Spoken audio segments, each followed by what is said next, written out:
हटा दो हटा दो हटा दो। ये वाला पर्दा खोल दो। हाँ ये पर्दा खोल दो।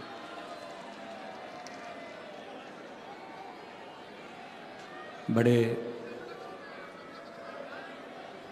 भाग्यशाली हैं सभी श्रोता भाई बहन जो इस पवित्र शिव महापुराण की कथा को श्रवण करने के लिए विराजमान हैं,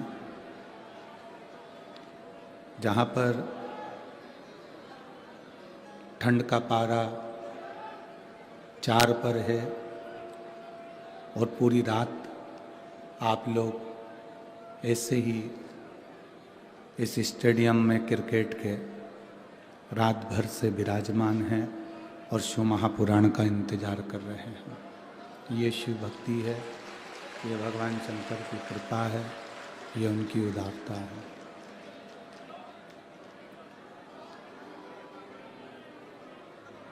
दुनिया के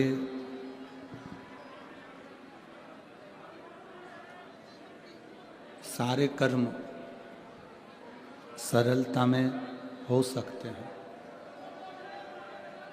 पर भगवान शिव की पवित्र शिव महापुराण की कथा, ये पर्दा खोल दो ना।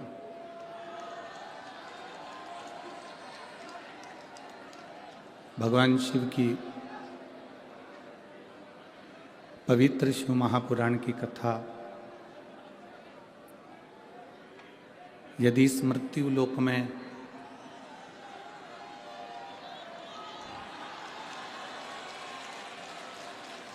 आपको और हमको श्रवण करने का सौभाग्य मिले तो ये मानकर चलिए कि आप और हम भगवान शिव के बहुत करीब हैं, बहुत नज़दीक हैं। और तेरी कृपा बिना न हिले एक भी अणु, लेते हैं श्वास तेरी कृपा से तनु तनु। हे गंगाधार मुक्ति द्वार ओंकार तू, भोले ओंकार तू, आयो शरण तियारी शंभु तार तार तू।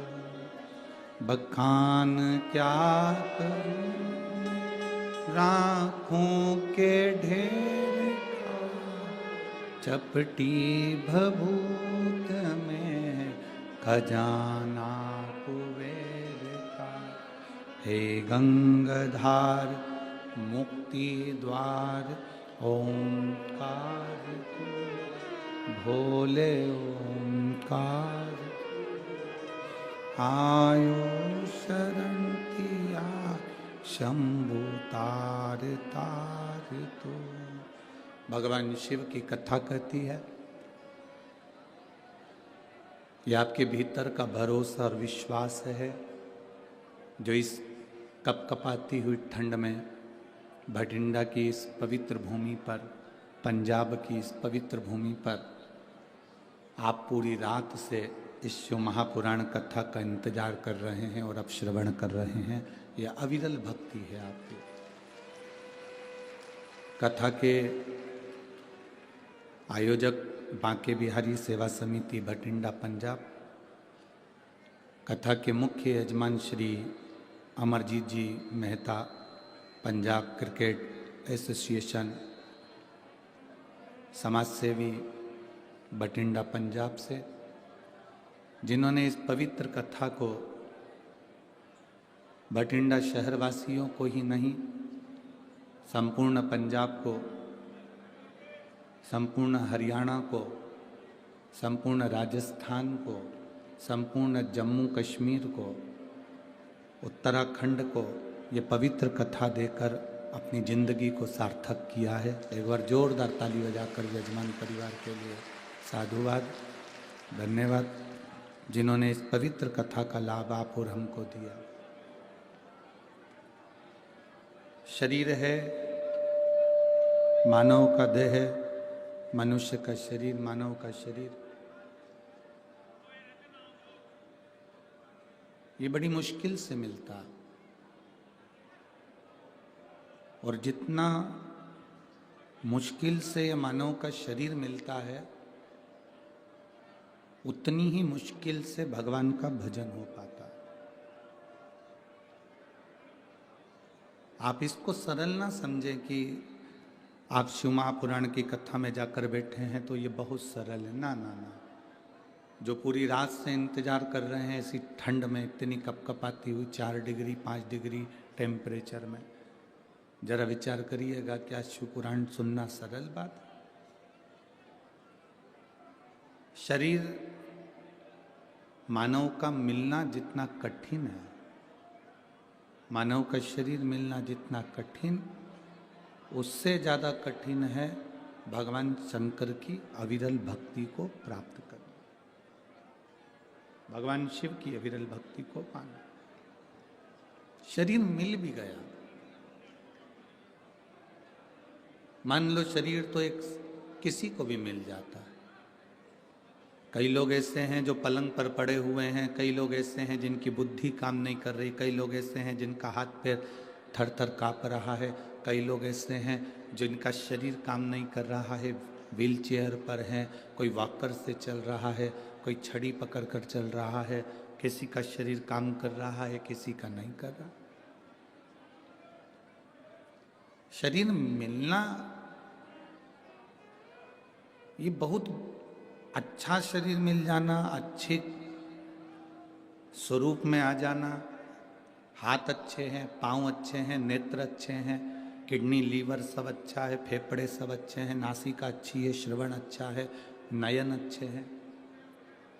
भगवान ने अपना शरीर अच्छा बनाकर भेजा तो भगवान को धन्यवाद देना कि तूने अच्छा दिया। अच्छा शरीर मिल जाए ये बहुत कठिन विषय है, बहुत कठिन विषय। आपको जो ये शरीर मिला है ना, और हमको और आपको जो सबको, संसार के लोगों को ये शरीर मिला, ये भगवान की बड़ी कृपा से मिला।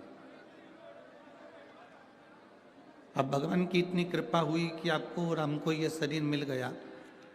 और कई लोग ऐसे हैं, शरीर तो मिला पर मालूम पड़े व्हील चेयर पर रहना पड़ रहा, शरीर तो मिला मालूम पड़े पलंग पर पड़े रहना पड़ रहा, शरीर तो मिला मालूम पड़े कि ये हाथ पैर कोई काम ही नहीं कर रहा है।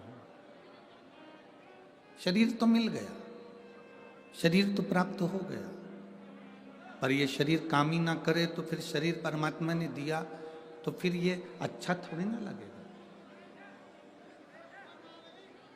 और कृपा की ना होती जो आदत तुम्हारी, कृपा की ना होती जो आदत तुम्हारी, तो सोनी ही रहती अदालत तुम्हारी। गरीबों के दिल में जगह तुम ना पाते, तो किस दिल में होती इबादत तुम्हारी। अगर भगवान कृपा ना करता, दया ना करता, उसकी करुणा ना होती, उसकी दया ना होती, तो ये शरीर भी अच्छा नहीं मिला होता। दुनिया का सबसे पहला सुखी व्यक्ति है निरोगी काया, दूसरे नंबर पर है घर में माया, पहले नंबर पर है आपकी काया सुखी हो, शरीर सुखी है। और इतनी कड़कड़ाती हुई ठंड में आप बैठकर कथा सुन रहे हो पंजाब भटिंडा की भूमि पर, मतलब ये पक्का है कि शंकर भगवान ने पूरा कैलाश का आनंद आपको ये भटिंडा की कथा में दिया और आप स्वस्थ हो।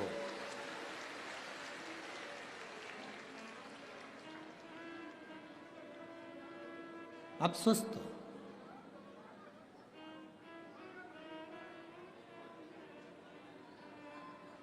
गुरु नानक देव जी ने एक शब्द कहा है मने को। गुरु नानक देव जी अपने शिष्यों को बहुत कुछ कहते हैं। गुरु नानक देव जी ने अपने शिष्य मने से कहा,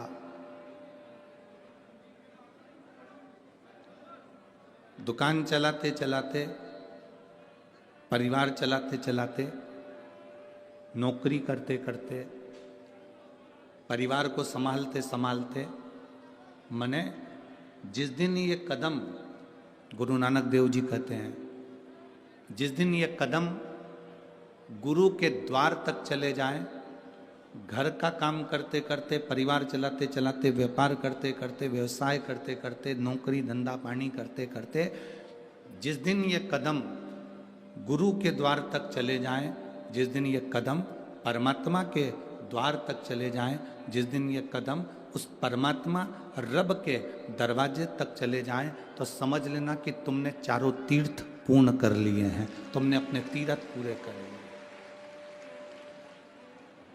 गुरु नानक देव जी कहते हैं, कर्म करते करते, काम करते करते, हमारा ये शरीर अगर किसी सच्चे गुरु की शरण में जा रहा है, भगवान के दरवाजे तक जा रहा है, मंदिर देवालय शिवालय तक जा रहा है, तो समझ लेना कि आप अच्छे कर्म कर लिए, आपने चार धाम की यात्रा कर ली, अच्छे कर्म आपने कर लिए, ये चित्त आपके है।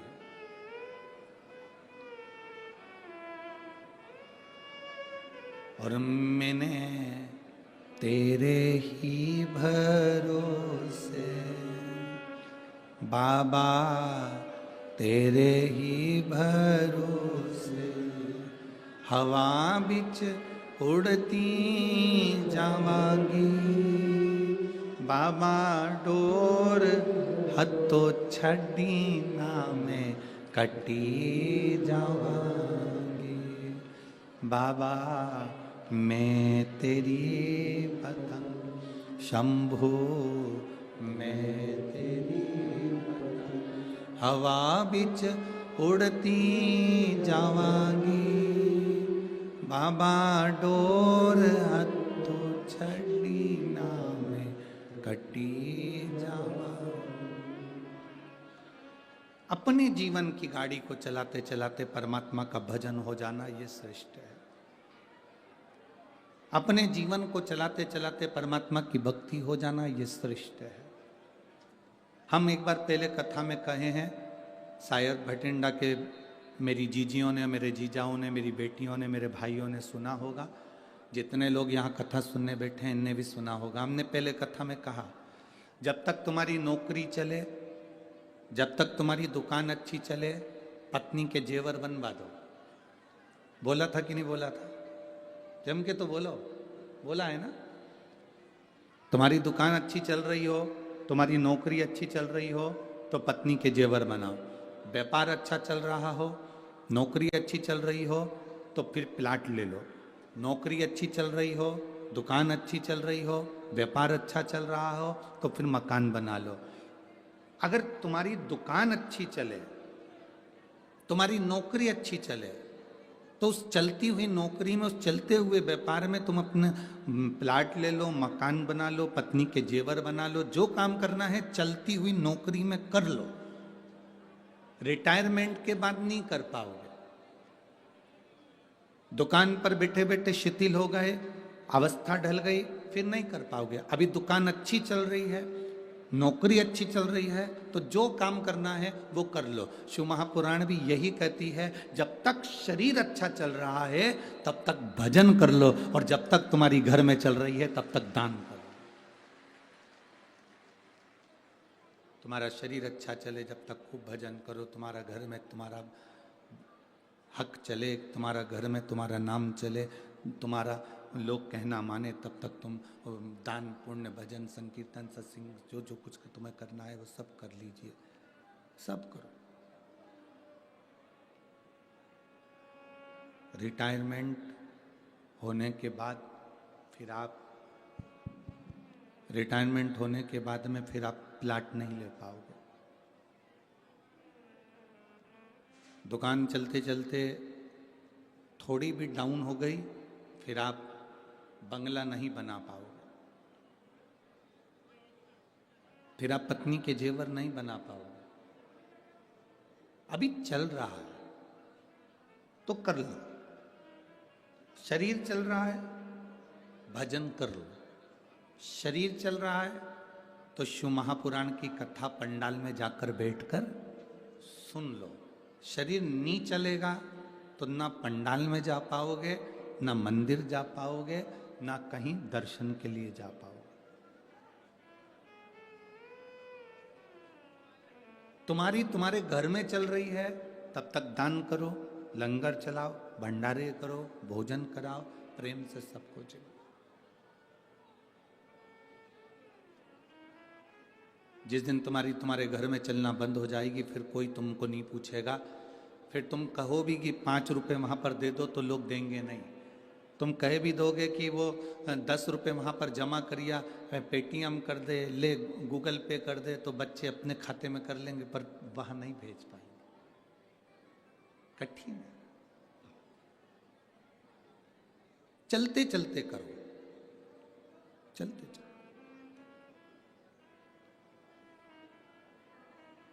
प्रथम सुख है निरोगी काया, ये शरीर का प्रथम सुख है, पहला सुख है। अगर ये शरीर ये काया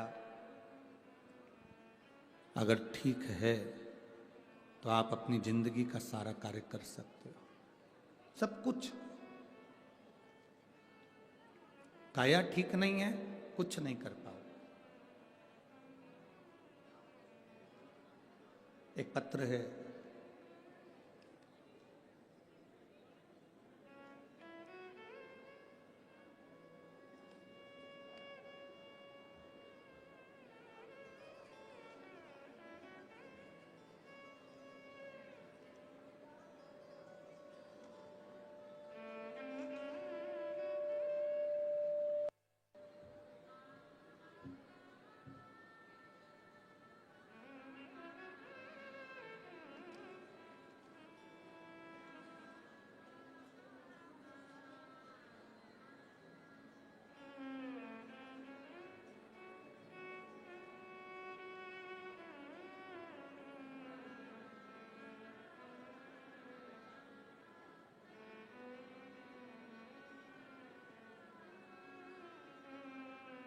मेरा नाम अमन सोनी है और मैं सिरसा हरियाणा का रहने वाला हूँ। कहीं बैठे हों तो हाथ हिला सकते हैं। अमन जी सोनी, सिरसा हरियाणा। कहीं बैठे हों तो हाथ हिला सकते हैं।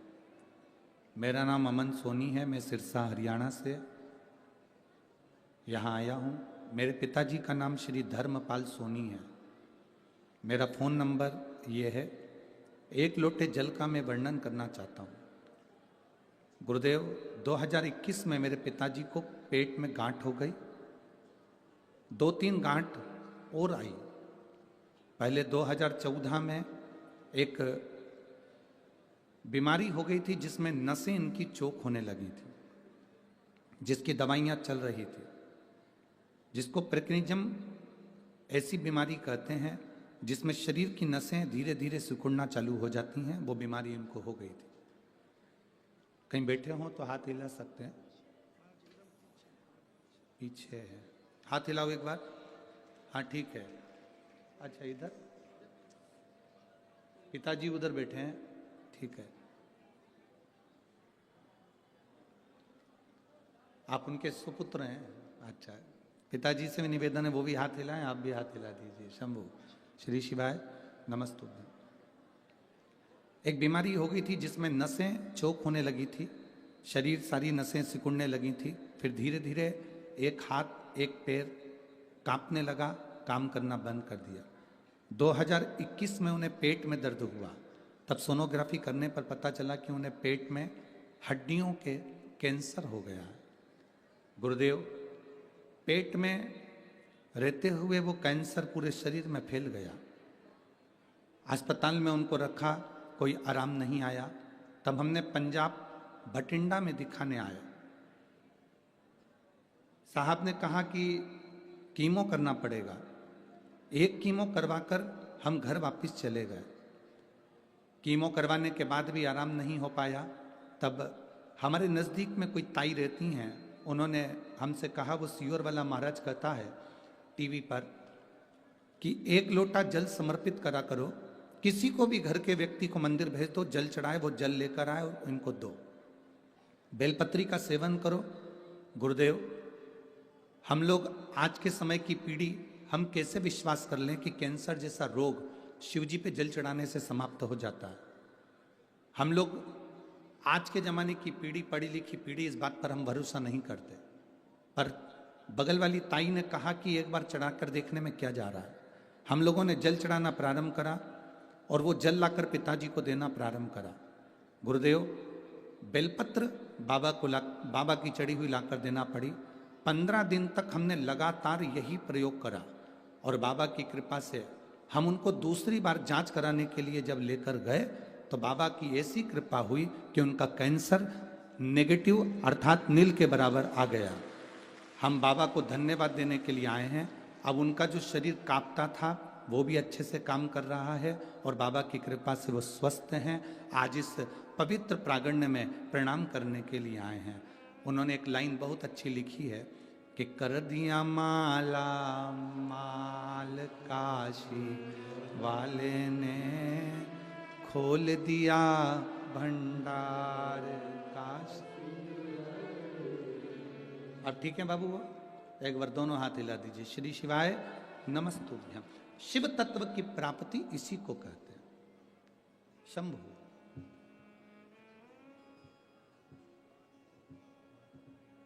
आप भरोसा करें ना करें, आपका विश्वास अगर दृढ़ी है, आपका भरोसा यदि दृढ़ी है तो शिव आपके करीब में है, भगवान शंकर आपके नजदीक में है। बस भरोसा टूटना नहीं चाहिए, भरोसा दृढ़ी रहना चाहिए। भरोसा यदि पक्का है, रिटर्न बढ़ाओ, भरोसा यदि पक्का है, विश्वास यदि दृढ़ी है तो जीवन का सारा सुख अपना है, सारा सुख।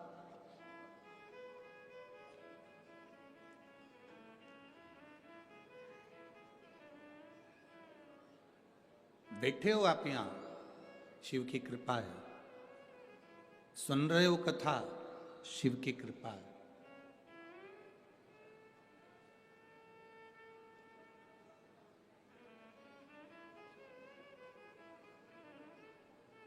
कभी अपने भीतर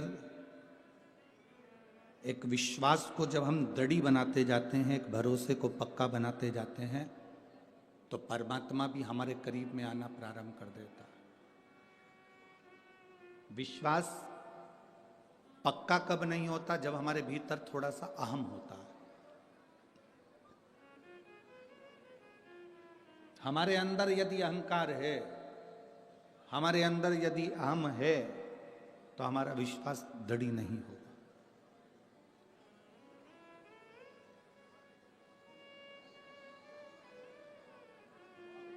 जो तुमने खाया है,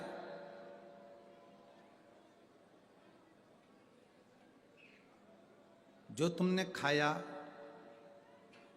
हमने खाया, वो 24 घंटे के अंदर उसको निकालना जरूरी है।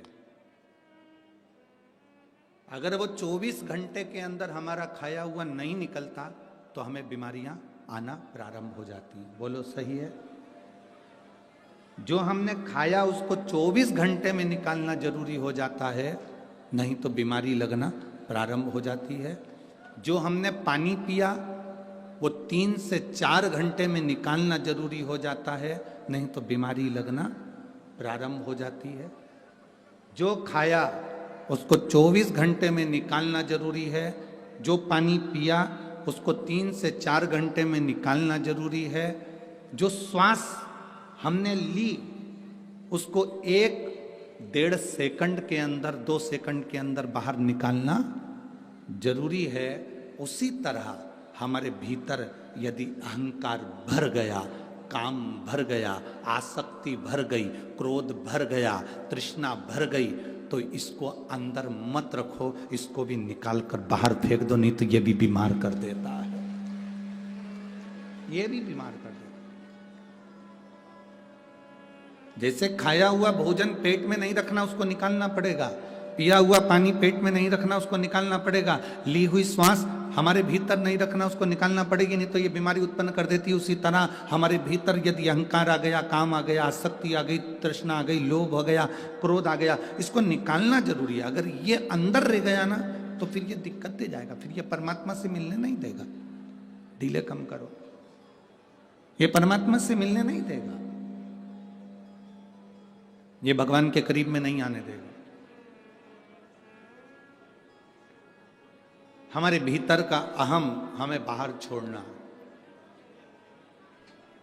ये जितने भी असुर होते हैं ना, राक्षस, ये केवल अहम में रहते हैं। एक बहुत अच्छा चरित्र आता है स्कंद पुराण के अंदर। महेंद्रपुरम के एक राजा थे।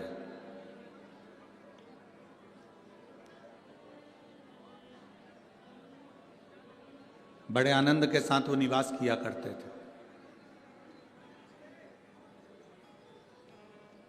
उनकी धर्मपत्नी भी भगवान शिव की भगत थी और महेंद्रपुरम के राजा भी भगवान शंकर के भक्त थे। दोनों, पति भी और पत्नी भी शिव के भक्त थे।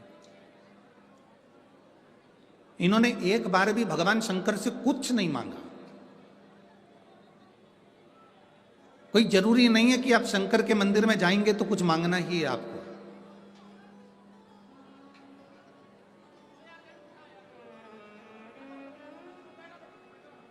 लोग कहते हैं कि हम शिव के मंदिर में जाएंगे तब हमारा दुख कटेगा।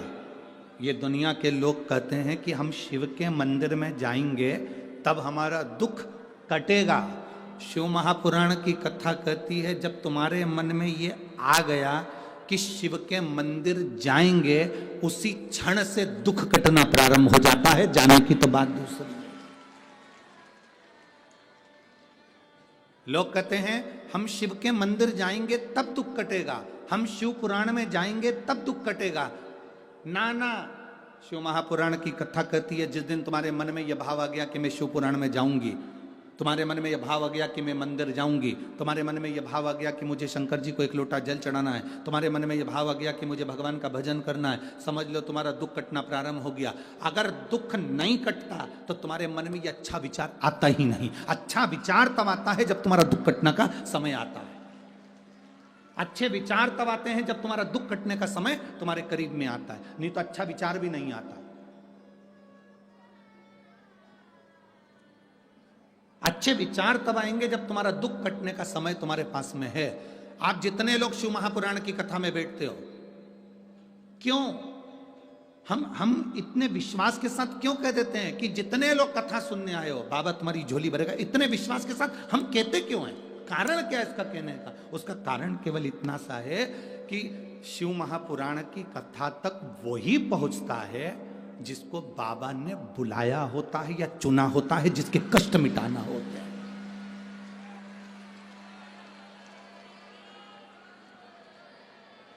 जिसके कष्ट मिटाना होते हैं उसी को बाबा यहां तक बुलाता है, नहीं बुलाता। किसी किसी का पूरा बैग तैयार की तैयार रह जाता है और मालूम पड़ो कि वो तो जा नहीं पाती और उसकी जगह दूसरी चली जाती। बैग तैयार, गाड़ी में उसकी बुकिंग थी, सीट बुक थी, उसने कहा था मैं भी चलूंगी, पूरी तैयारी थी और घर में काम आ गया और नहीं जा पाई। अभी 16 तारीख से 20 तारीख तक कथा मुंबई में होना थी, कल्याण में, पर किसी कारणवश नहीं हुई। वो कथा 40 गांव आ गई महाराष्ट्र में। 16 तारीख से 20 तारीख तक 2 बजे से 5 बजे तक वो कथा वहां पहुंचेगी। जिसके भाग्य में होगा, जिसके ललाट पे लिखा होगा, जहां बाबा को पहुंचना होगा वहां पहुंचेगा।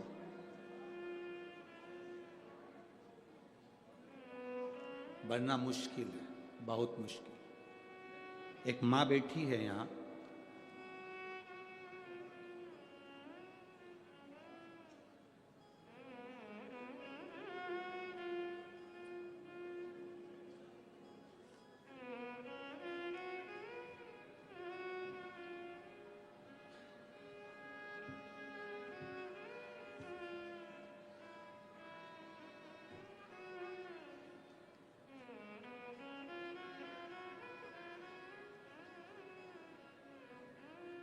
मैं पवन गर्ग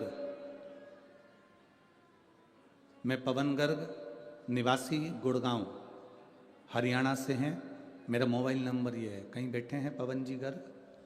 आप ही हैं? दोनों हाथ हिला दो एक बार। श्री शिवाय नमस्तुभ्यम। मैं पवन गर्ग निवासी गुड़गांव हरियाणा। एक बार वापिस हाथ हिलाओ। ठीक। मेरा मोबाइल नंबर ये है गुरुजी। भोले बाबा की कृपा का मैं क्या वर्णन करूं। 2020 मई में मेरा कैंसर का ऑपरेशन करके डॉक्टरों ने कैंसर की गांठ निकाल दी। मेरी कैंसर की गांठ निकाल दी थी, परंतु 3 साल में दूसरी बार मुझे कैंसर हो गया। कैंसर गंभीर स्टेज पर पहुंच गया, पूरे शरीर में कैंसर फैल गया। डॉक्टरों ने कहा अब इतनी लास्ट स्टेज पर कैंसर है कि ये इंजेक्शन से कवर हो जाए तो बहुत बड़ी बात। हमको इंजेक्शन लगाना शुरू करा। वो इंजेक्शन इतना कष्टदायक था गुरुदेव कि उससे तो मौत भली है। इतना कष्टप्रद वो इंजेक्शन था जो मुझे हर महीने 3 महीने में लगने लगा। गुरुदेव, इतनी बड़ी बीमारी और इतना तकलीफदायक बीमारी है कैंसर। बाबा भोलेनाथ से प्रार्थना करना गुरुदेव कि किसी के शरीर को बाबा ऐसा कष्ट ना दे, सब स्वस्थ रहें, सब निरोगी रहें। गुरुदेव, डॉक्टर ने कह दिया कि तुम कुछ दिन के मेहमान हो और तुम्हारा शरीर अब बेकार हो गया है, इसमें इंजेक्शन से भी काम नहीं पड़ रहा। तब किसी ने कहा कि शिवजी पर जल चढ़ाओ, मौका मिल जाए तो किसी को सीहोर भेज दो। सीहोर जाकर कुबेरेश्वर धाम से मांग कर कंकर शंकर रुद्राक्ष लेकर आ जाए, पूजन कर कर। हम उस रुद्राक्ष को लेकर आ गए और उस रुद्राक्ष को तांबे के कलश में गलाकर शिव जी को चढ़ाते हैं। गुरुदेव, कुबेरेश्वर धाम साधारण धाम नहीं, शंकर का कैलाश पर्वत ही है। वहाँ का कंकर शंकर स्वयं हमारा कल्याण करता है। हमने उसको गलाकर पानी पीना प्रारंभ करा। मैं बाबा को क्या वर्णन करूं गुरुदेव। बाबा ने मेरी लाज रखी। जो कैंसर मेरे पूरे शरीर में फैल चुका था, वो शिव जी पे चढ़े हुए जल और एक बेलपत्र से आज मेरी रिपोर्ट 0 आई है। इसलिए मैं बाबा को यहां नमन करने के लिए आया हूं। गुरुदेव, ये कथा का पंडाल नहीं है। टीवी वाले भी इस लाइन को जरूर पढ़ना जो उस बच्चे ने लिखी है। जितने लोग एलईडी पर कथा पढ़ रहे हों या लेटर पढ़ रहे हों तो इस लाइन को जरूर पढ़ना। यह कथा का पंडाल नहीं है। आप लोग अगर आस्था चैनल पर कथा सुन रहे हैं तो टीवी पर भी पढ़ें। यह कथा का पंडाल नहीं, भोले बाबा का मेडिकल कैंप है, जहां जो आता है उसका कष्ट मिट ही जाता है। आप इसको एलईडी पर पढ़ें, आस्था चैनल पर पढ़ें। और गुरुदेव, यह साधारण सा कैंप नहीं है। टीवी के सामने बैठकर तो केवल हम थोड़ा सा उपचार लेते हैं, पर कथा के पंडाल में पहुंचकर हम पूरे ठीक होकर जाते हैं। ये शिव तत्व है, बाबा की भक्ति। अब ठीक है बाबू, हाथ हिला दो एक बार। श्री शिवाय नमस्तुभ्यम। बैठिए, बाबा की कृपा। एक बेलपत्र आपने मांगी है तो आजा, ले जा। और एक बेलपत्र वो जो बाबा जी खड़े हुए थे, उनके बेटे यहाँ बाजू में बैठे हैं ना, वो भी आ जाओ, एक बेलपत्र ले जाओ। अरे खाली ना जाता कोई दर से तुम्हारे खाली ना जाता, दर से तुम्हारे मैं भी खड़ा हूँ नन्ही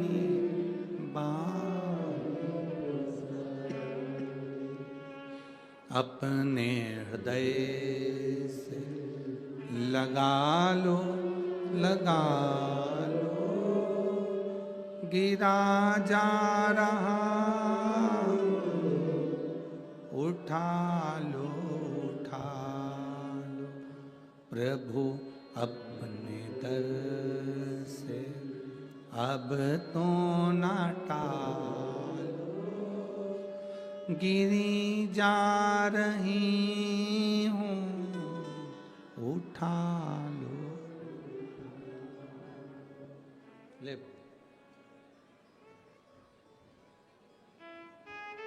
ये आपके पिताजी को देखिए, शंभु श्री शिवाय। स्वास्थ्य ठीक है उनका? बाबा का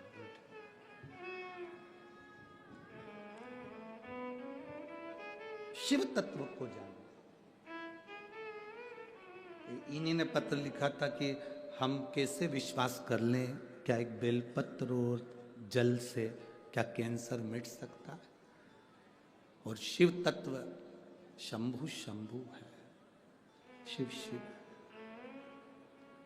ए मेरी जीजियों, भटिंडा की मेरी बहनों, मेरी जीजियों, मेरे जीजाओं, मेरी बेटियों बेटाओं, मेरी माताओं, मेरे भाई मेरी बहनों, एक बात अपने भीतर उतार कर रखना। अभी आपको कहा था कि हम विश्वास से क्यों कहते हैं कि बाबा आपकी झोली भरेगा, क्योंकि बाबा उसको ही यहाँ तक बुलाता है जिसको उसको देना चालू करना होता है, करता ही नहीं।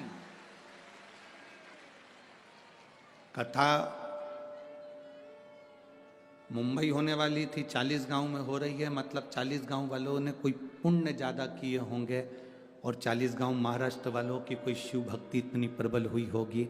हम तो कहेंगे जो कथा करा रहे हैं 40 गांव में, उन्मेष जी पाटिल जी, जलगांव के सांसद जी, हम तो कहेंगे आपके भाग्य प्रबल हैं। श्रीमती संपदा ताई पाटिल जी, आपके भाग्य प्रबल हैं, इसलिए भोलेनाथ जी ने आपको चुना है और ये शिव महापुराण की कथा 40 गांव महाराष्ट्र तक पहुंची है। बिना कृपा के नहीं होती।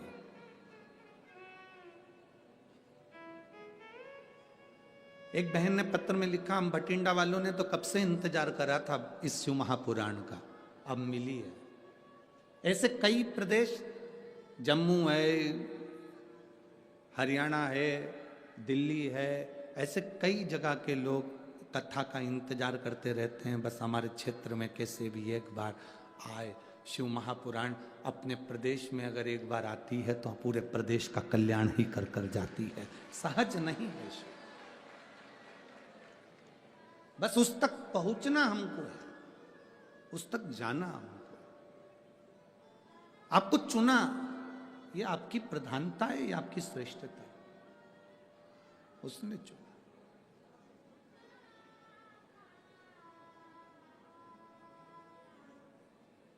एक महेंद्रपुरम के राजा और रानी दोनों शंकर के भक्त थे, पर उन्होंने शिव जी से कभी कुछ नहीं मांगा था, केवल भक्ति करते थे शिव की, कुछ नहीं मांगा। हम तो कहते हैं जो शंकर के मंदिर में एक लोटा जल चढ़ाने लगता है ना, उसको मांगने की जरूरत ही नहीं पड़ती है, लोटा भरा हुआ जाता है। और जब मंदिर से तुम खाली लोटा लेकर जाते हो, वो खाली नहीं रहता, बाबा उसको इतना रोज भरकर भेज देता है कि तुम्हारी जिंदगी सार्थक हो जाती है, इतना भरकर भेजता।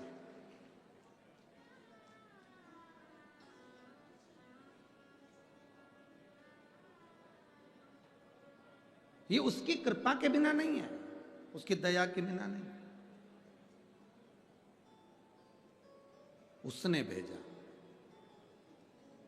शिव कथा कर रही है, महेंद्रपुरम के राजा ने शिव भक्ति करी, उनकी पत्नी ने भक्ति करी, कभी नहीं मांगा। अब बेटा जन्म लेने वाला है। महेंद्रपुरम के राजा की रानी गर्भ से है, गर्भित है।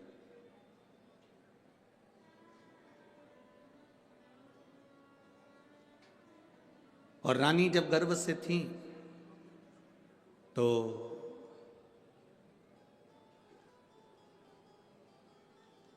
उनकी जो दासी थी वो दासी शिव की विरोधी थी। बहुत ध्यान से सुनना कि आपका मन करता है कि मंदिर जाऊं, आपका मन करता है शिव जी को एक लोटा जल चढ़ाऊं, आपका मन करता है शिव महापुराण की कथा सुनूं, आपका मन करता है शंकर की कथा को अपने जीवन में उतारूं, या कभी मौका मिल जाए तो एक बार मैं भी बेलपत्र चढ़ाऊं, एक बार मैं भी शिव महापुराण की कथा सुनने जाऊं, ये आपका मन कर रहा है। कोई कोई मोहल्ले में, कॉलोनी में, क्षेत्र में, परिवार में कोई कोई ऐसा रहता है जो जिसको शंकर की निंदा करना अच्छा लगता है, शिव महापुराण की निंदा करना अच्छा लगता है।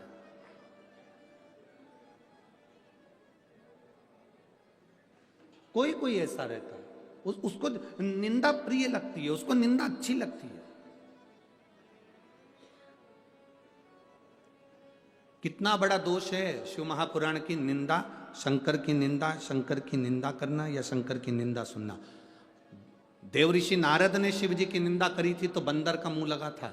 भगवान विष्णु ने शिव जी की निंदा सुनी थी तो उनको घोड़े का मुंह लगा था। उनका हयग्रीव अवतार हुआ था भगवान नारायण का, क्योंकि घोड़े का मुंह लगाया गया था, उन्हें निंदा सुनी थी।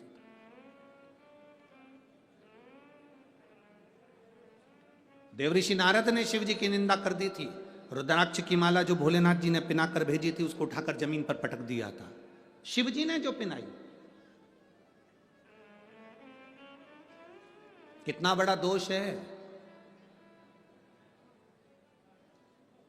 आप किसी मंदिर में अपनी 4 व्हीलर गाड़ी को लेकर गए, पंडित जी से कहा पंडित जी इसकी पूजन कर दो, पंडित जी ने पूजन करी, भगवान की चढ़ी हुई माला लाकर उस गाड़ी पर चढ़ा दी, गाड़ी दौड़ने लगी, पत्तियां गिरने लगी, जमीन पर वो पत्तियां गिर रही हैं, भगवान के चढ़े हुई माला की फूल पत्ती जमीन पर गिर रही है।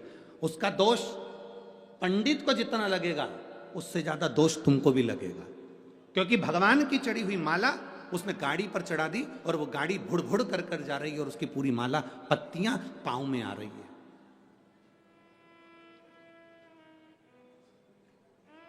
दोष लगता है। इंद्र का तो राज्य चले गया था, केवल भगवान की चढ़ी हुई बाबा भगवान नारायण ने दुर्वासा बाबा को माला दे दी, वो माला उन्होंने उठाकर इंद्र को दे दी, इंद्र ने वो माला उठाकर एरावत को दे दी, एरावत ने वो माला जमीन पर पटक दी। भगवान की पहनी हुई माला जब जमीन पर पटकी तो इंद्र को श्राप लग गया कि तू तेरी राज सत्ता पूरी विहीन हो जाएगा, तेरी पूरी सत्ता चली जाएगी, पूरा वैभव चले जाएगा।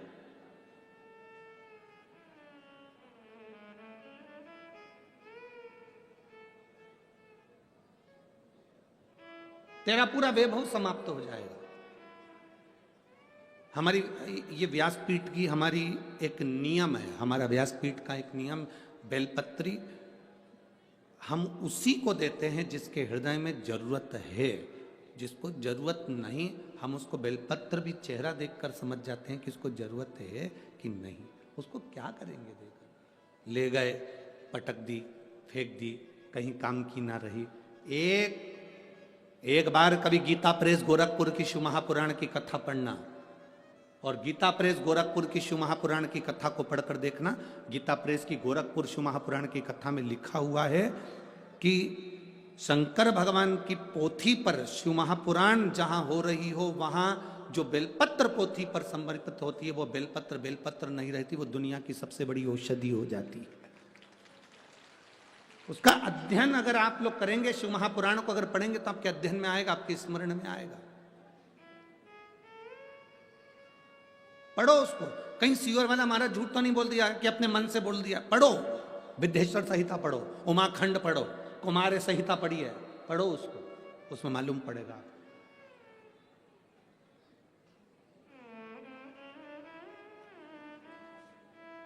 क्यों किसी तीर्थ में जाते हैं तो पवित्र कुंड में, पवित्र सरोवर में, पवित्र तालाब में स्नान करते हैं? क्यों तीर्थ में जाते हैं तो संतों के यहाँ गुरु के यहां हम लंगर चखते हैं? क्यों?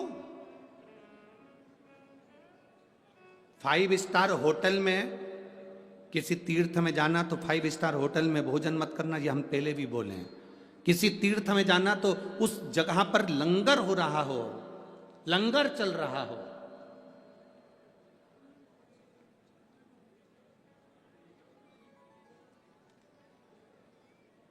कोई गुरुद्वारा नजदीक में पड़ गया हो और बहुत प्रचलित गुरुद्वारा, साहब हम वहां जाएंगे, हम लंगर चखेंगे।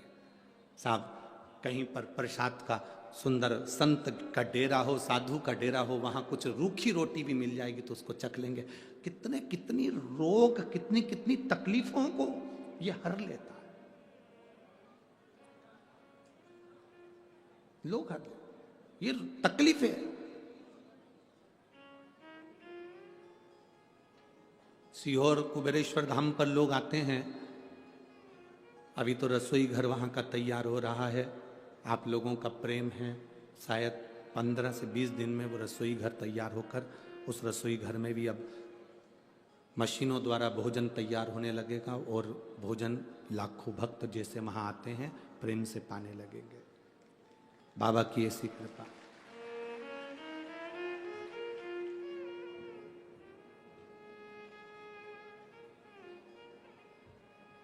अब ठीक है पूरी तरह बाबा की स्वस्थ बाबा कराएगा। पलंग पर पड़े रहते थे, इतना कैंसर फैल चुका था कि पूरा शरीर बेकार हो चुका था और डॉक्टर के हिसाब से हर 3 महीने इंजेक्शन लगता था इनको। अब ये बाबा की कृपा से पंडाल में बैठकर कथा सुन रहे हैं, ये शिव कृपा है, औघड़ी की कृपा, शिव तत्व। बोल बम का नारा है, सारी समस्या का हल शिव तत्व की प्राप्ति का मूल। एक निंदा करने वाली ने निंदा करना प्रारंभ करा। महेंद्रपुरम के राजा रानी शिव भक्त थे और एक उनकी सेविका ने निंदा करना प्रारंभ करा। सेविका निंदा कर रही,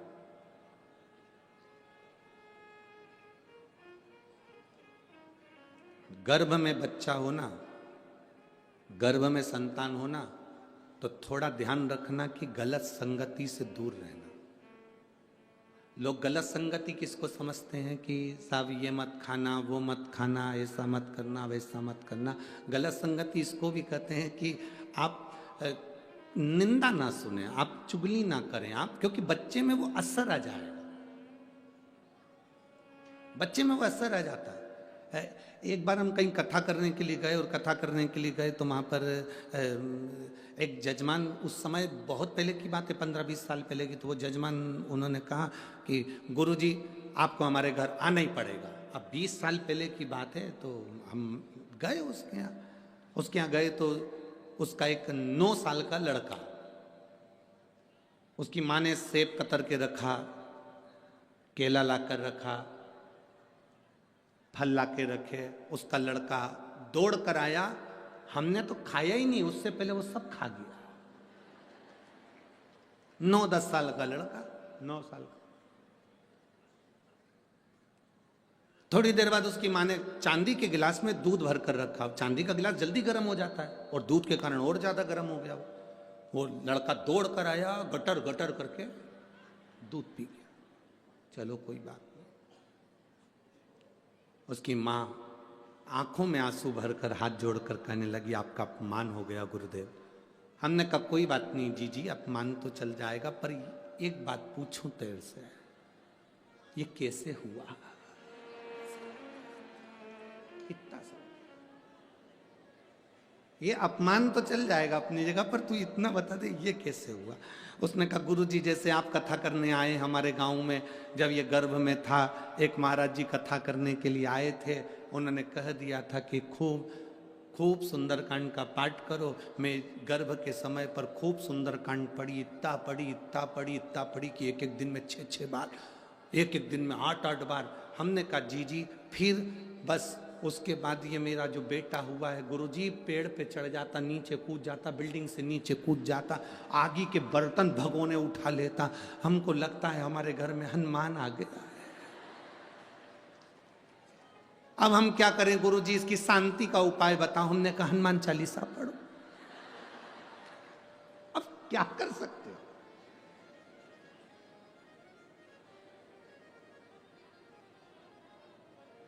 अरे पवन तनय संकट हरन, मंगल मूर्ति रूप, राम लखन सीता सहित हृदय बसो। एक बात बहुत अच्छे से सुनना।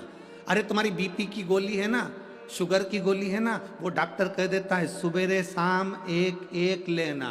डॉक्टर 2 गोली का डोज कब देता है? जब तुम्हारा बीपी शुगर ज्यादा ही गड़बड़ हो रहा हो। बोलो सही बात है कि गलत है? नहीं तो 1 गोली बहुत है। पंडित जी ने यह थोड़ी ना कहा था कि दिन भर 24 घंटे ही सुंदरकांड पढ़ो। तुमने टेबलेट ज्यादा ले ली, गोली ज्यादा खा ली। पंडित जी ने कहा था सुंदरकांड का पाठ करना, पर ऐसा नहीं बोला था कि 24 घंटे पढ़ना। आज तक इस व्यासपीठ से हमने ये नहीं कहा कि तुम 24 घंटे शिव जी के मंदिर जाके बैठ जाओ। बोला कभी? अपने घर में रहो, खूब बढ़िया भोजन बनाओ, अच्छा व्यापार करो, नौकरी करो, सर्विस करो, अपने शरीर की कैपेसिटी है उससे दुगना कमाओ। हम ये भी नहीं कहते कि तुम तुम्हारा काम छोड़ दो, धंधा छोड़ दो। अपने शरीर की जितनी कैपेसिटी उससे दुगना कमाओ, ज्यादा से ज्यादा कमाओ। पर निवेदन है, कमाने के साथ में जो कमाया है उसका कम से कम 2 अंश अपने शरीर पर खर्च भी करो। जोड़ जोड़ के मर मत जाना, अपने ऊपर खर्च करो। अपने ऊपर, सियोर वाले महाराज को भी मत दो, किसी को मत दो, तुम अपने ऊपर खर्च करो। जो अपने ऊपर खर्च नहीं करता वो बाद में फिर दवाई में खर्च करता है। हम कभी नहीं कहते कि तुम हमको दो, तुम तो तुम्हारे ऊपर खर्च करो ना, जो कमा रहे हो। दुकान पर बैठकर अगर आज तुमने 20,000 रुपए कमाए हैं, उसमें से कम 200 रुपए, 500 रुपए, 1,000 तो अपने ऊपर खर्च करो। बेटा कटे हुए सेव फल का मोबाइल रख लिया है,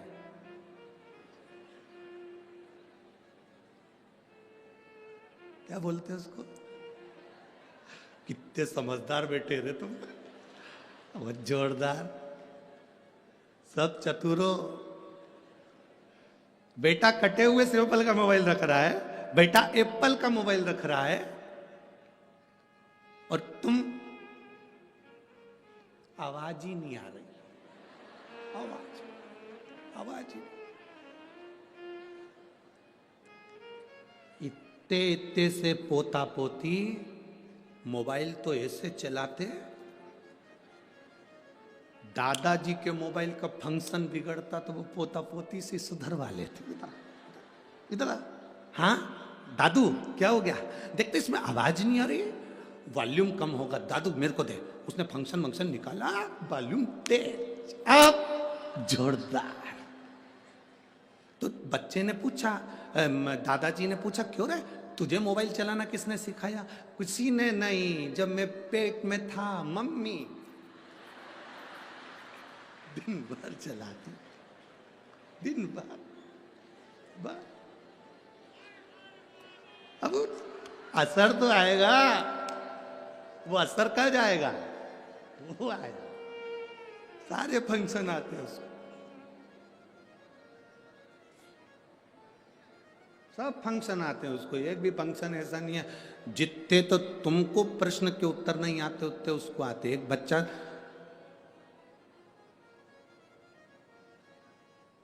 अपनी दादी की गोद में जाकर बैठ गया और दादी से बोला, ओ दादी। दादी बोली क्या है? टे बोल टे। दादी ने बोले टे क्या होता है? तू बोल तो प्लीज दादी, एक बार तू टे बोल। दादी बोली मैं टे नहीं बोलूंगी, तू पहले बता मुझे टे क्यों बोलवा रहा है। दादी तू पहले टे बोल। दादी बोले नहीं बोलूंगी। दादी ने 5 रुपए दिए, ले टॉफी खा लेना। अब बता मुझसे टे क्यों बुलवा रहा है? दादी रात को मम्मी पापा पलंग पे बैठ के बात कर रहे थे, जब बुढ़िया टे बोल जाएगी तो सारी प्रॉपर्टी अपनी हो जाएगी, सब प्रॉपर्टी। भटिंडा वालों, कुछ भी हो जाए पट्टे नहीं बोलेंगे अपन काहे पट्टे बोले। ये तो लगे हैं तैयारी में। बच्चे जो सीख रहे हैं वो हमको दे रहे हैं, जो सीखे। आप निंदा सुनेंगे, बच्चे अंदर निंदा को ग्रहण करेंगे। आप उत्तरा का चरित्र है, अभिमन्यु का चरित्र है। अभिमन्यु ने जो श्रवण करा था वो सामने प्रकट किया, बस चक्रव्यूह से निकलना नहीं आया, नींद लग गई थी, नींद लग गई थी, निकलना नहीं आया।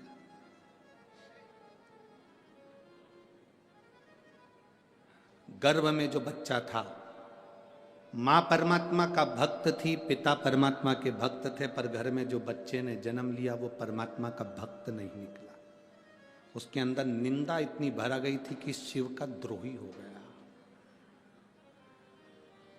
निंदा भरा गई,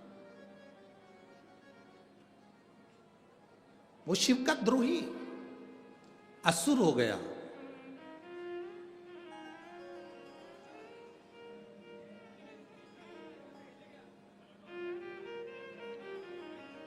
आप बड़े हैं, समझदार हैं, आप पर इतनी जल्दी निंदा असर नहीं करती है, पर छोटे छोटे बच्चे जो घर में होते हैं उन पर परिवार का बहुत जल्दी असर पड़ता है।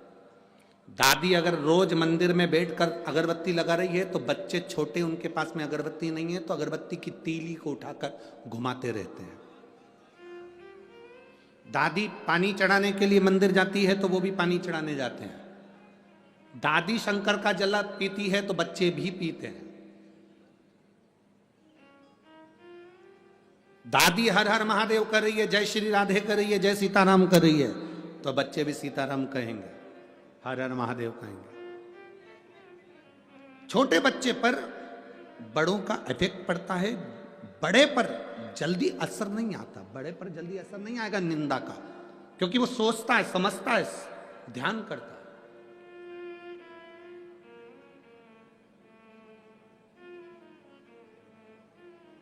शिव महापुराण के उमाखंड में भगवान शंकर पार्वती जी से कहते हैं, सुन पार्वती, शरीर का विकास करना मेरा काम है।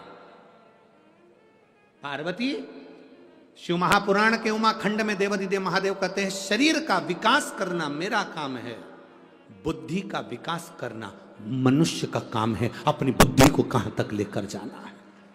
शरीर का विकास मैं करूंगा, पर बुद्धि का विकास इंसान खुद करेगा, मनुष्य खुद करेगा।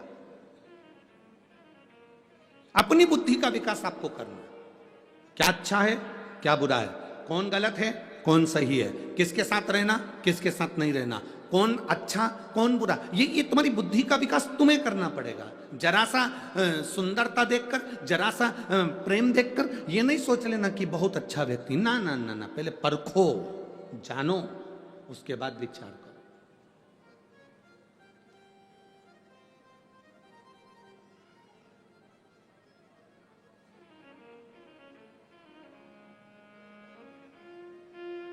और जब तक तुम परखोगे नहीं, जानोगे नहीं, तब तक जीवन का सुख पाने वाले नहीं हो। महाराज, जीवन का सुख नहीं पा सकते। परखो पहले।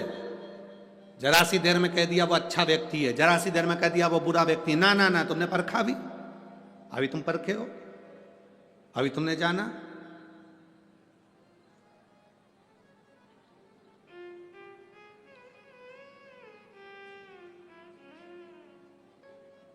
तुम परखोगे तब मालूम पड़ेगा ना। पहले तुम भटिंडा के लोग जब टीवी पर कथा देखते होंगे, सुनते होंगे, तो कहते होंगे इतना सारा लोग आता है कथा सुनने के लिए, इतने सारे भक्त आते हैं शिव महापुराण कथा सुनने के लिए। अब भटिंडा के लोग जब अपने खुद के ग्राउंड में देख लिए, बाहर दरवाजे के बाहर खड़े रहे, अंदर जगह नहीं मिली बैठने को, तब समझ में आया इतने आते हैं, इतने आते हैं, तब समझ में आया। आप किसी को अच्छा कर रहे हो, पहले उसकी अच्छाई को अच्छे से जानो। आप किसी को बुरा कर रहे हो, पहले उसकी बुराई को जानने का प्रयास करो। क्यों बुरा है वो, किस लिए बुरा है? संसार में कोई ऐसा नहीं जन्मा जो बुरा हो, संसार में कोई नहीं जन्मा जो बुरा हो। कई लोग कहते हैं हम तो बड़े तकलीफ में, हम तो भगवान ने हमारी दृष्टि नहीं करी, हम तो दुनिया के सबसे दुखी व्यक्ति हैं, भगवान ने हमें क्यों पैदा कर दिया, हम तो मर जाएं तो अच्छा। हम उनसे कहते हैं ईमानदारी से बोलो, तुम जिस कमरे में सोती हो, तुम जिस कमरे में सोते हो, उस कमरे में कितने लोग हैं जो पूरे घर का टाला, झाड़ू, बर्तन मांजने का सामान, बेकार टूटा फूटा सामान, बेकार टीवी, बेकार फ्रिज अपने कमरे में रखते हैं। तुम में से कोई है जो सोने वाले कमरे में बेकार फ्रिज रखता है? तुम में से कोई है जो अपने कमरे में बेकार टीवी रखता है? तुम कोई है जो बेकार फटे हुए जूते, फटे हुए कपड़े अपने कमरे में रखते हो? बेकार लैंप, बेकार सामान, बेकार ट्यूबलाइट, बेकार बल्ब अपने कमरे में रखते हो। अटाला कोई अपने कमरे में नहीं रखता। रखते हो क्या? अपने कमरे को लोग वीआईपी बनाकर रखते हैं, एकदम क्लीन, एकदम साफ। वही सामान रखते हैं जो मेरे यूज करने का है, वही सामान रखते हैं जो मेरे प्रयोग का है। जब आप अपने कमरे में अटाला नहीं रखते, कवाड़ा नहीं रखते, तो भोलेनाथ अपनी पृथ्वी पर कवाड़ों को क्यों रखेगा? उसने भी वीआईपी को रखा है, अच्छों को रखा। ब्रह्मा ब्रह्मलोक का, वैकुंठ भगवान विष्णु का, और पृथ्वी शंकर भगवान की है। मृत्यु लोक में अगर आपका जन्म हुआ है, समझ लेना आप डायमंड हीरा हो, समझ लेना आप हीरा हो। बस अपनी पहचान करना चालू करो, अपने को पहचानो कि मैं क्या हूं।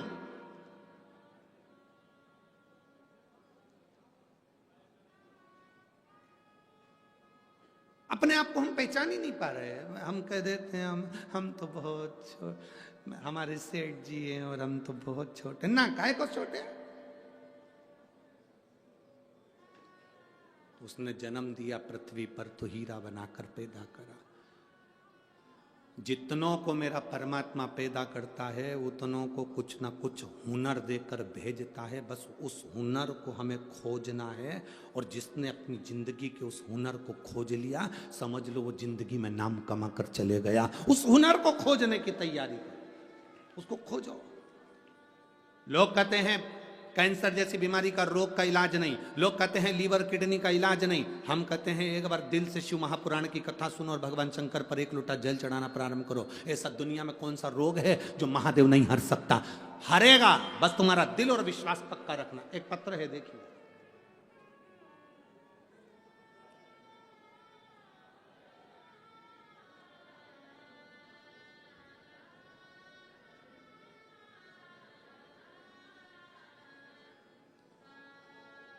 शंभु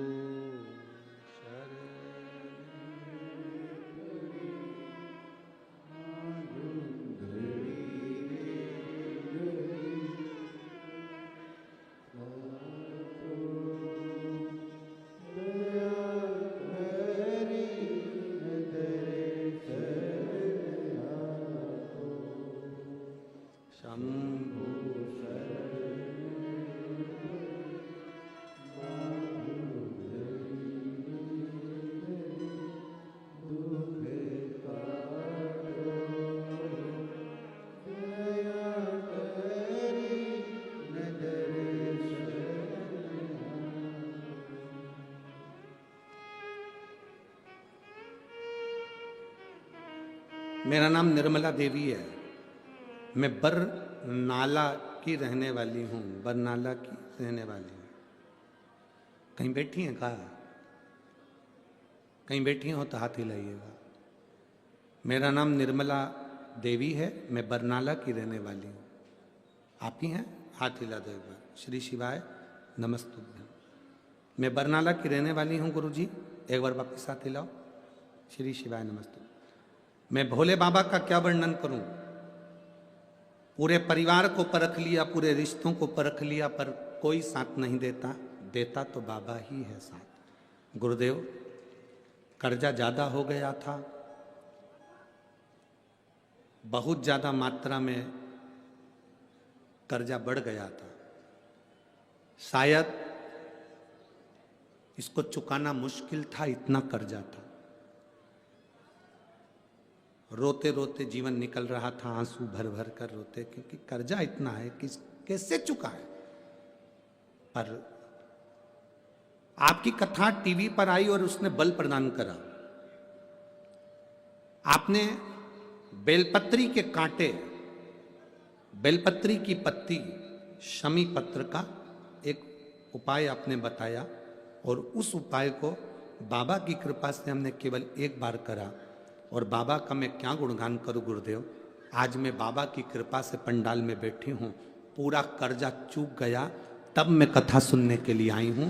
मैंने भी संकल्प लिया था जब तक कर्जा नहीं चुकेगा तब तक पंडाल में नहीं जाऊंगी, पर मेरे बाबा ने मेरा पूरा कर्जा चुकाया। शायद मेरी जिंदगी में इतना बड़ा कर्जा किसी का नहीं होगा जो मेरे ऊपर था, पर मेरे बाबा ने चुका दिया। आज मैं बाबा को नमन करने के लिए आई हूँ, बस बाबा को प्रणाम करने के लिए आई हूँ। ठीक है बाबू, श्री शिवाय नमस्तुभ्यम। बैठिए। हर हर। एक पत्र और देखिए। मेरा नाम राकेश कुमार, गांव मौजगढ़, मौजगढ़ है क्या? मौजगढ़, अबोहर, पंजाब। कहीं बैठे हैं?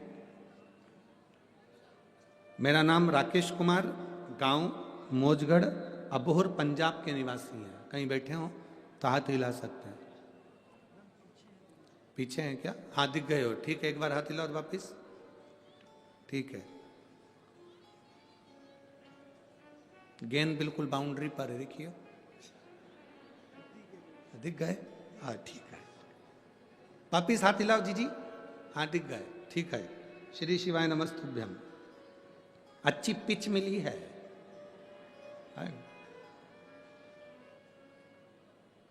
मेरे पिताजी को 26/11/2022 को बहुत तबीयत बिगड़ गई। डॉक्टर को दिखाया, पता चला कि पिताजी को कैंसर है, वो भी 3rd स्टेज का है। हम इलाज के लिए बीकानेर ले गए, इलाज चला, पर डॉक्टर के हिसाब से कोई गारंटी नहीं थी, और धीरे धीरे कैंसर ने पूरे शरीर पर फैल चुका था। हालत इतनी बिगड़ गई कि डॉक्टर को फिर चेक कराया तो वो 4th स्टेज पर आ गया। डॉक्टर हमें बोला कि आप इनको ले जाओ, तुम्हारे पिताजी को वापस घर ले जाओ, केवल 2 से 3 दिन, इन्होंने पत्र में लिखा है, आप पढ़ेंगे, 2 से 3 दिन के मेहमान हैं, इनकी सेवा करो। हम उनको घर लेकर आ गए।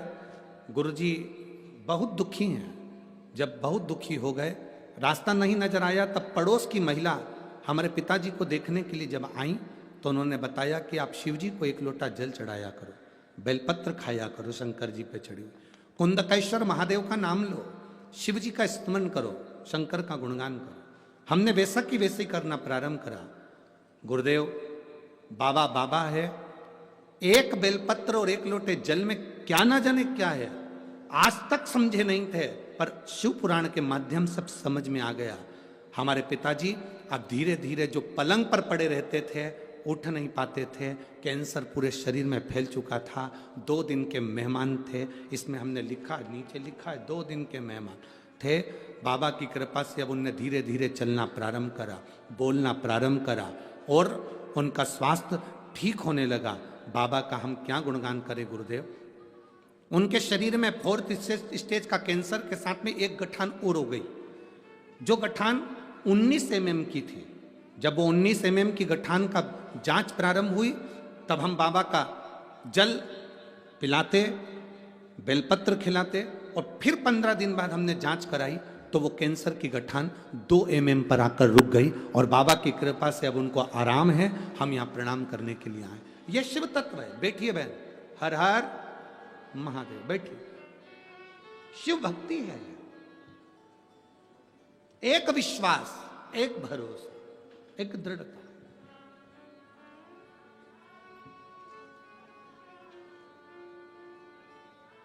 कोई कहता है कि हम कैसे मंदिर जाएं,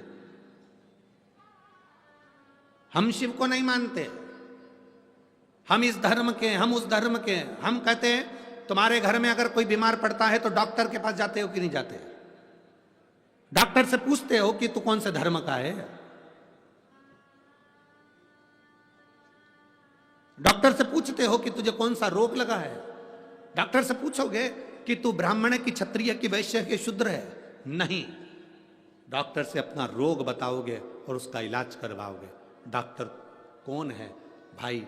इतना अपनी बुद्धि में बिठाना, तुम कोई भी हो, कोई भी धर्म के हो, अगर जीवन में तकलीफ है तो बिना संकोच के आग लगे बस्ती में अपन रहो मस्ती में, एक लोटा जल उठा और महादेव के पास पहुंच जाओ, शिव जी के पास पहुंच जाओ। दुनिया कहे कि कहने दो, जो बोले बोलने दो, अपशब्द बोले बोलने दो, ताना दे देने दो, आड़ा टेढ़ा बोले बोलने दो, तुम अपना फर्ज अदा करो। हमारे शरीर में अगर रोग है तो हमें शिव के द्वार जाना पड़े, शंकर के द्वार जाना।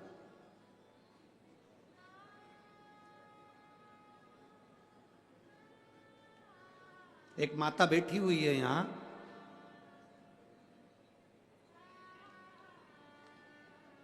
उसकी एक कामना पूरी हो गई थी। जब से कामना पूरी हुई थी आज तक उसने अन्न नहीं खाया, 18 दिन हो गए उसको।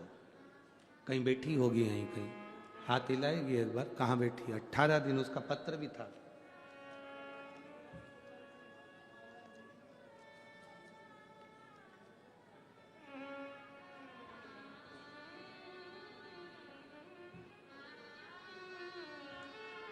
नाम तो इसमें नहीं लिखा है।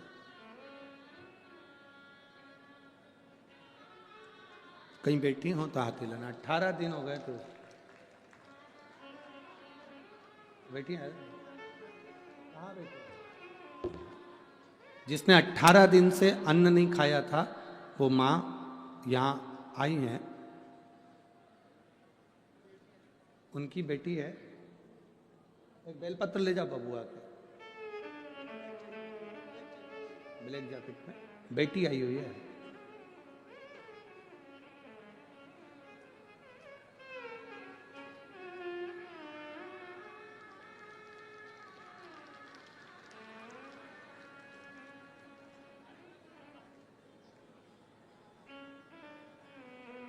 शंभु शरणे पड़ी मांगू घड़ी रे, दुख दया कर।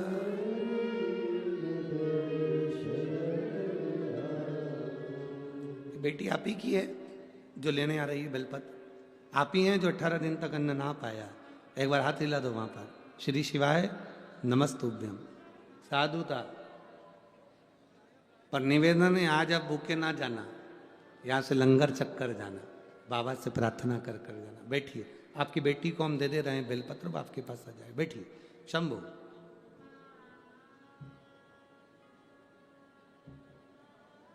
शंभु शर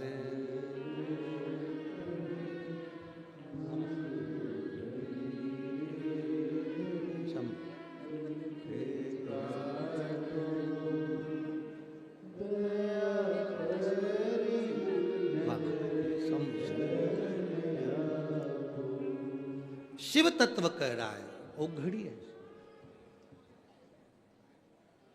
आप जिस कामना से आए हो बाबा सुनता है, श्रवण कर। निंदा श्रवण कर कर बेटे ने जन्म लिया, वो बेटे का नाम भानुकोपन हुआ।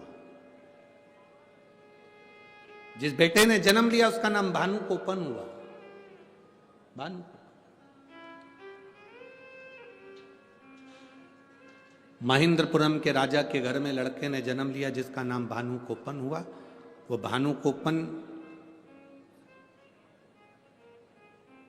इतना तीव्र था क्योंकि शंकर और पार्वती का आराधना माता पिता ने करी थी। तीव्रता बहुत थी पर बुद्धि में निंदा भरी हुई थी, इसलिए असुर प्रवृत्ति का था बड़ा तीव्र। सो रहा था, सूर्य की किरणें उसके ऊपर आ रही थी, उसको क्रोध आ गया। उसने अपना हाथ बढ़ाकर सूर्य को पकड़ लिया था हाथ में, इसलिए उस बच्चे का नाम भानुकोपन पड़ा। भानु सूर्य को पकड़ लिया था। अब सूर्य को पकड़ लिया, देवताओं सब घबरा गए। भास्कर देव कहां चले गए, सूर्यदेव कहां गए, सब विनय करे। मालूम पड़ा कि सूर्य देवता को तो भानुकोपन ने पकड़ लिया। छोटे सा बच्चा जो पलना में सो रहा है, छोटा सा बच्चा जो पलने में सो रहा है, झूले में सो रहा है, उसने सूर्य देवता को हाथ में पकड़ कर रखा है। देवता है छुड़ाने के लिए, कोई से छूटे ना।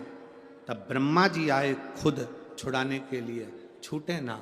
तब भगवान शंकर ने भानुकोपन के माता पिता से कहा कि सूर्य देवता को छुड़वाइए, इनको वर प्रदान करते हैं। पलने में झूलते हुए भानुकोपन को वर दिया। इंद्रदेव ने वर प्रदान कर दिया, ब्रह्मा जी ने वर प्रदान कर दिया, सब ने वर दिया। तो भानुकोपन को जो वर प्राप्त हुए, उस वर से भानुकोपन और तीव्र हो गया। बड़ा होने के बाद माता पिता तो शिव भक्ति में लीन होकर काशी में चले गए और इसने अपनी सत्ता का स्थापन कर लिया। सत्ता का स्थापन, अभी तक प्रजा में शिव भक्ति थी, अब वो शिव भक्ति समाप्त। अब केवल अहम, अहंकार, क्रोध, लोभ, आसक्ति, वासना, तृष्णा, केवल ये, केवल ये। ए मेरी जीजियों और मेरे जीजाओं, जितने लोग आस्था चैनल पर कथा सुन रहे हैं, जितने फेसबुक यूट्यूब पर कथा सुन रहे हैं, जितने इस पंडाल में कथा सुन रहे हैं, जितने पंडाल के बाहर कथा सुन रहे हैं, ध्यान लगाकर स्मरण करना। तुम्हारे घर में अगर भगवान का नाम जाप हो रहा है, तुम्हारे घर में रोज सुबह शाम दीप लग रहा है, तुम्हारे घर में रोज सुबह शाम अगरबत्ती लग रही है, तुम्हारे घर में रोज सुबह शाम सत्संग हो रहा है, तुम्हारे घर में रोज प्रतिदिन भगवान का भजन हो रहा है, चाहे नाम निकले, चाहे भजन हो, चाहे मुख से श्री शिवाय नमस्तुभ्यम निकले, चाहे जो नाम निकले, राम हो, कृष्ण हो, तुम्हारे मुख से जो भगवान का नाम निकले, अगर तुम्हारे घर में निकल रहा है तो समझ लेना अभी तक तुम्हारे घर में शुद्ध लक्ष्मी आ रही है, जिससे हमारे घर में भजन हो रहा है। अगर तुम्हारे घर में रोज भगवान का भजन होता था, रोज नाम जाप होता था, रोज दिया लगता था, रोज भगवत नाम होता था, सत्संग होता था, धीरे धीरे धीरे धीरे ये समाप्त हो जाए, काम में इतने बिजी हो जाओ कि ये सब चीजें समाप्त हो जाए, तो समझ लेना कि अब लक्ष्मी ठीक नहीं आ रही, लक्ष्मी ठीक नहीं।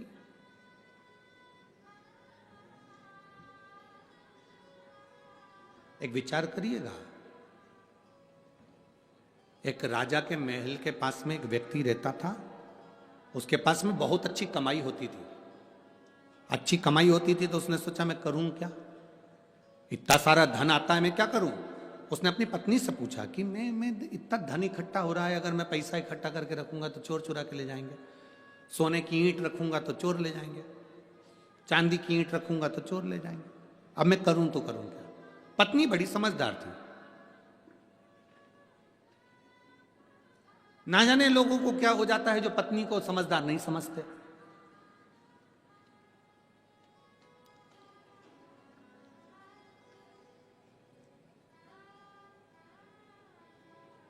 स्त्री, नारी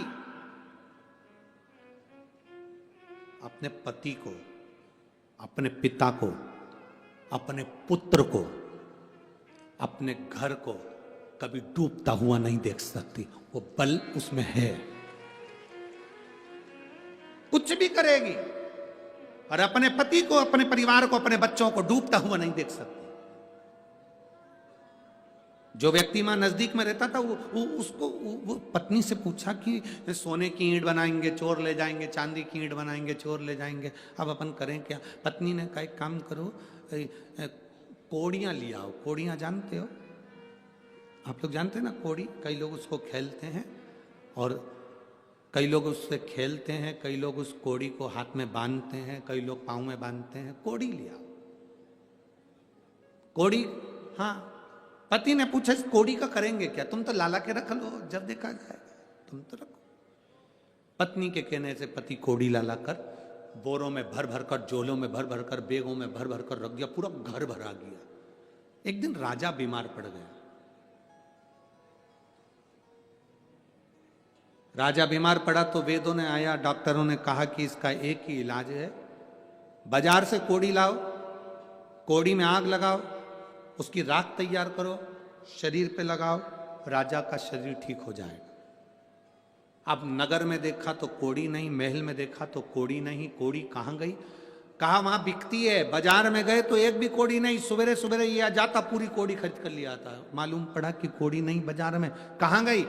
व्यापारियों से पूछा तो कहा एक व्यापारी आता है वो पूरी कोड़ियां भर कर ले जाता है खरीद के। अच्छा, उसका एड्रेस दो। एड्रेस पाया, वहां पहुंच गए। ए भैया, राजा बीमार पड़ा है, कोड़ियां चाहिए, देव जरा।